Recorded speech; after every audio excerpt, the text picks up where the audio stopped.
Es pārstāvu komunikāciju darbnīcu. Tas komunikācijas darbnīca nodarbošanās ar 90% ir semināru organizēšana. Tās jomas ir klienta apkalpošana, pārdošana, vadība un tad ir dažādi citi semināri. Aerodīma ir uzņēmums, kas nodarbojas ar vertikālo veju tuneļu ražošanu un arī eksploatāciju. Šobrīd arī ar frančīzi.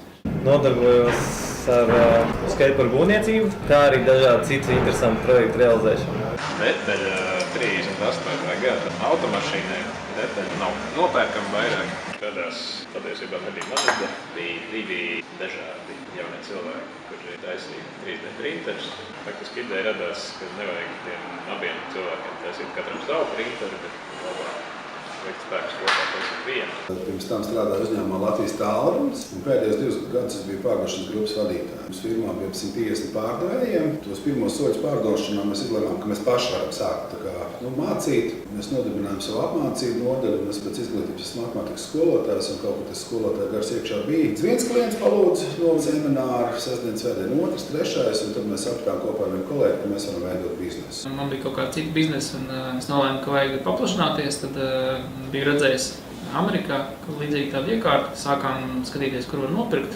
Beigās nopirkām un atvedām uz Latviju. Tajā laikā tirgus bija pilnīgi tukšs. Mēs bijām pirmie Austrum Eiropā, kur vispār tāda iekārta bija. Līdz ar to, tukšā tirgu ar kaut kādu jaunu unikālu piedāvājumu mums bija ļoti daudz tās tirgus priekšrocības.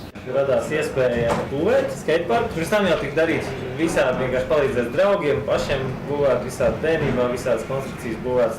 Tad nav tā, ka sveši joma vienkārši nebija tāda ideja, ka to varētu darīt profesionāli, ka pelnīt naudu. Tad radās iespēja Ķekavā uzbūvēt skateparku. Dibināšanas process un ar to saistītās problēmas. Komunikācija darbnīca, tas tiešām ir tīri tehniski nodibināt uzņēmumu, tas ir ļoti vienkārši. Negribējās ņemt kaut kāds aizņēmums un īsti nesapratu, uz ko tas viss vedīs vēl, kad sāka būvēt. Dibināšanas process bija kā visām lielām labām kompānijām virtuvē notikās. Tad, kad mājiniekiem tas sāk apnikt, tad sāk zīt ārā, tad jāsāk meklēt birojas. Protams, kā jebkura ideja, lai kaut ko pacelt no zemes, tā teikt, ir jāiegūt daudz vairāk darba, naudas un enerģijas nekā liekas. Vispār saprast, no kurienes dabūt naudu, lai kaut ko tik lielu uzcelt. Bijām sākumā domājuši visādus Eiropas fondus piesaistīt vai ko. Beidzās tas to, kad sametām kopā 3 draugi naudaņu. Mēs skatījām savus produktus izstādēs, tās arī principā vienīgais marketings, ko mēs tieši esam. Respektīvi cilvēkiem, kas ir paši atraduši, novērtējuši, sapratuši, tas ir tas, kas viņiem ir vajadzīgs. Ja runāt tieši par marketingu, tad Latvijas marketingu arī mums nebija tik liels budžets, mēs mēģinājām taisīt tā diezgan viltīgi. Tad mēs izdomājām tādu viltīgu pieejamu, ka mēs aicinājām visus žurnālistus pa vienam uz to mūsu aerodīmu un teicām, kur ir jauna superīga tehnoloģija, bet tikai nerakstiet tur neko par to. Zvani uzņēmumu ar sarunā tikšanos un ejam pārdot. Es un mans kolēģis Mārtiņš jau ļoti ilgu laiku ar to nodarbojušies šiem sporta veidiem. Tad klienti īstenībā paši mūs uzrunāja. Mums ir viens liels marketinga pasākums Monster Parks.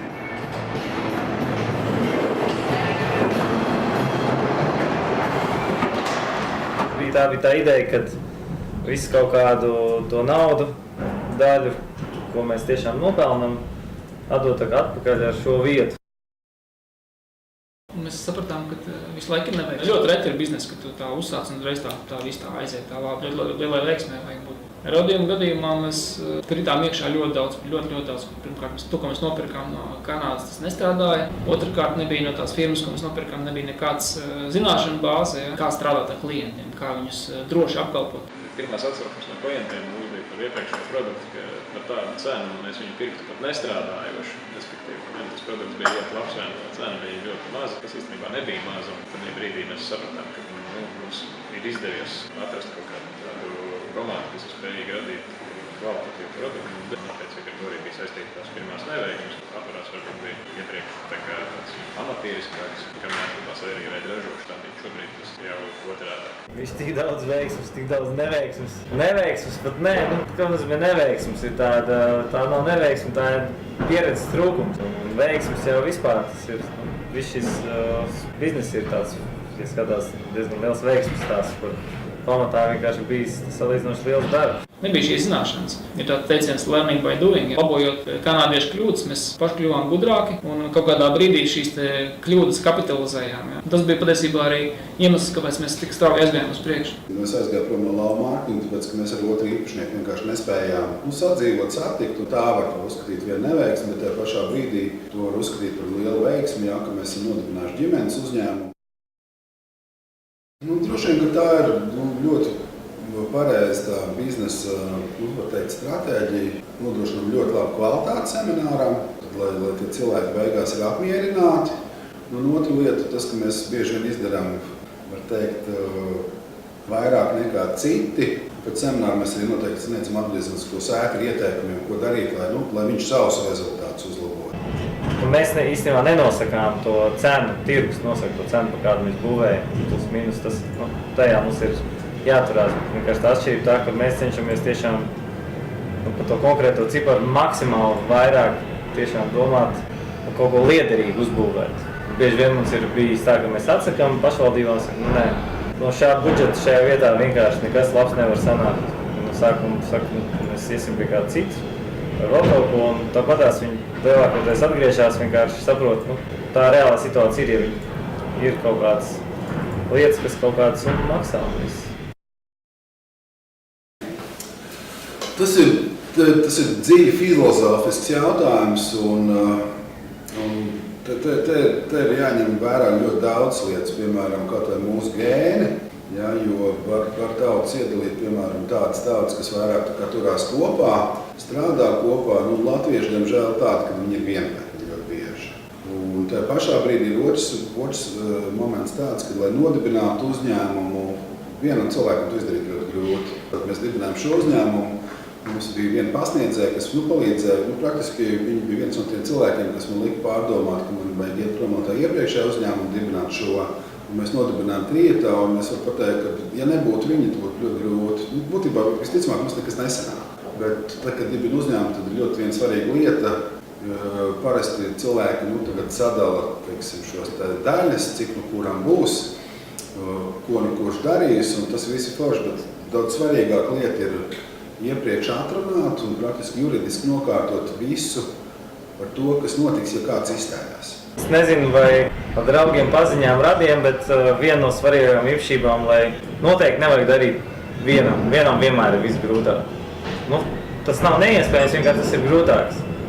Vismaz es personīgi pie tā nonācu pie tā, ka es ļoti centos agrāk, domāju, jā, es viens būvēšu indoru, es vēl kaut ko darīšu, visu viens es paspēšu. Reāli tad tev jābūt tiešām tādam multipersonai, kas spēj darīt visu. Ir ļoti grūti ar draugiem veidot uzņēmumu. Rodījums arī sākās kā 3 draugu uzņēmums.